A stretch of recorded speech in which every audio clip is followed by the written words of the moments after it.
13h, c'était l'heure d'attribuer le prix Goncourt à Chanson douce de Leïla Slimani.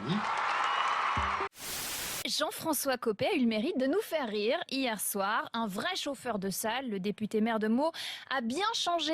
Écoutez, ça c'était le Jean-François Copé du premier débat. Ce qui est profondément choquant, j'en suis profondément choqué, ils sont profondément choqués par ces allégations.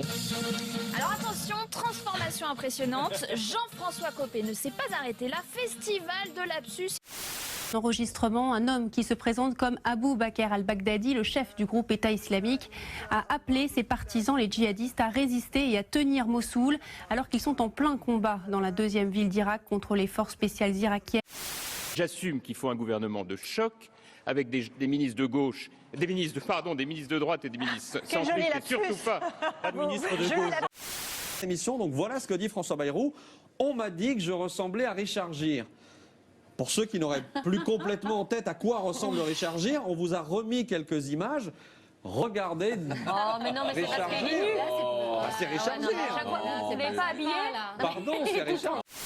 Le bain de minuit a failli tourner au bain de sang à cause d'un crocodile. En voyant bondir le reptile dans la piscine de l'hôtel, le jeune homme parvient à s'échapper rapidement, mais son ami a dû éviter les attaques de l'animal. Elle s'en est finalement sortie avec une morsure superficielle. La scène terrifiante a été filmée par une caméra de surveillance et diffusée en ligne. Une femme politique qui ne voit absolument aucune ressemblance, c'est Nadine Morano. Elle a tweeté « Aucune ressemblance.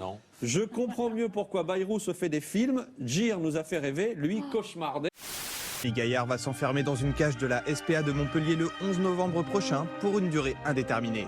L'expérience sera filmée 24 heures sur 24 et retransmise en direct sur Internet. L'humoriste du web n'en sortira qu'à deux conditions, quand les 300 animaux du refuge seront adoptés ou lorsque 50 000 € auront été récoltés pour l'association dont il est le parrain. La cause animale, Rémi Gaillard l'évoque souvent dans ses caméras cachées, des sketchs potages qui dépassent le 1,5 milliard de vues. Emmanuel Macron qui s'apprête à couper un peu plus les ponts avec son ancienne vie. Dans un entretien accordé à Mediapart, il annonce qu'il va démissionner de la fonction publique. Ça lui coûtera, précise-t-il, autour de 50 000 € parce qu'il n'est pas allé au bout des 10 ans de service à l'État qu'il doit, comme tout diplômé de l'ENA. Alain Juppé était ministre du budget quand j'étais étudiant en 1986. C'est aimable. Adolescent, Batoka aime tester les limites acceptables de son comportement. Non, on fait pas ça. Parfois, en arrivant, ils vous attrapent la cheville au passage.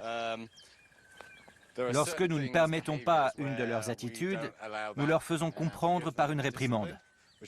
Il n'y a qu'une façon pour ça, leur donner une claque sur le côté de la gueule.